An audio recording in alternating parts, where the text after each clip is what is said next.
Good morning. This is Urban Kyrie from the South City News, and I'm joined by a special guest today to discuss a juvenile's perspective among the criminal justice system. How are you doing today, Mr. Marks? What's good, Mr. Kyrie? I'm doing pretty good this morning. You can call me Young Armada, by the way. I'm fine, young Romano. So tell me, what is it like to be a juvenile? I feel like a lot of people always mistaken juveniles as, straight up criminals, but it's all just simply a lie. Because long before I got in here, I wasn't doing too good in school, but that was only because I had to focus on work since my dad left and I had to support my mom and my brother. But ever since that day, I regretted it ever since because now I can't even see them whenever I want to. It's tough, man. Oh, wow. Can you tell me the whole story of how you became a juvenile?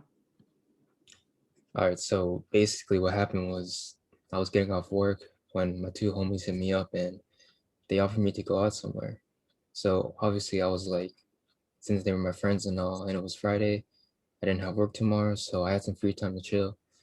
They met me up at the parking lot near my work, and I was the only one who had some free time.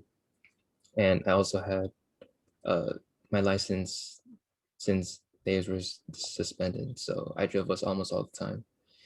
They said they were planning on going to a new restaurant that just opened up, but they wanted to stop by the convenience store first. So when we got there, I heard a loud crack, and I saw both of them carrying pillowcases full of something while rushing over to get in the car. But I'll tell you, like, anyone could tell what just happened if they were in the driver's seat and were looking at the rearview mirror. My two friends who I've known since grade school just robbed a convenience store.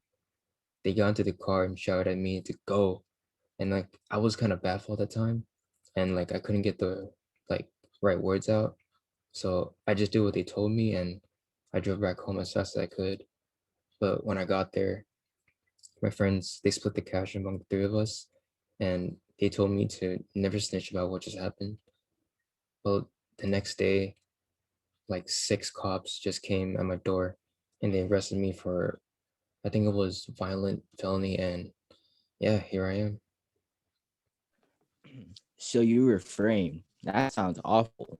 How did your family react when you got arrested? I mean, they were more confused rather than scared because they know I'm not that kind of person. Like I've lived in the hood all my life, but despite all the violence, my mom, my dad, they taught me well. They made sure I was a child of God, and they made sure to keep true to myself at all times. But I'm pretty sure like the worst thing I've done was get suspended from school because I beat up a kid who put my name in his mouth. So your case here says that you've been charged with felony murder charges and theft, which sentenced you to a 30 plus years in prison. Do you believe that the juvenile system is corrupted and has no concern for giving second chances to kids who get involved in bad situations? Yeah, completely. I completely despise the juvenile system because it was like my whole life was just taken from me. I feel as though the investigators didn't really look into my case and probably thought I was just another colored troublemaker kid from the hood. But obviously, I was falsely accused, and the court just didn't believe me. And now I'm in juvenile detention, which isn't helping me or any of the others at all. Can you provide any examples of injustices that you have witnessed or experienced in juvenile detention? Yeah, man, I've seen many other kids who've been treated like dogs, like they were being transferred to another cell by putting a leash on their necks while also handcuffing their hands. And like, I thank God I didn't have to go through that. I would hate to see someone go through that. Do you have any suggestions for how the system can improve? I think that the higher ups could see like what's actually happening firsthand, like how these kids are being treated, and they should focus on reducing the use of detention and secure confinements. They should also increase, funding for quality services for the community and its families, since juveniles come from bad hoods in the first place. they should also include programs that connect young people to the community so that they can start building a society that prevents juveniles in the first place. That is a great way to benefit the youth and prevent them from getting into trouble. Furthermore, do you think juveniles should be tried as adults? I think that uh, with the consequences being taken into consideration, juveniles being tried as adults should never happen. Because I'm arguing how minors technically don't have a fully developed brain and sometimes aren't aware of what they're doing.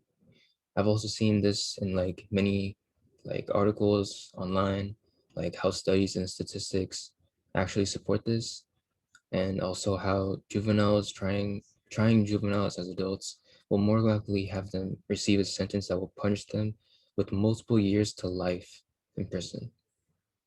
Well, depending on the crime, obviously, but like if you just think about that, that's that's like half their life, or all of it just being wasted away in that rotten cell. Like, doesn't this basically defeat the purpose of the juvenile justice system? Juveniles are supposed to get their lives back on track since these kids still have a future ahead of them. I absolutely agree with having juveniles be given chances to get their life back. I appreciate you, young Romano, for sharing your experience and insight of many injustices with the juvenile system. Hey, thanks, man. Mr. Kyrie, thank you for giving me the opportunity to tell my side of the story. Okay, okay, Hey, okay. sheesh. And that was one take.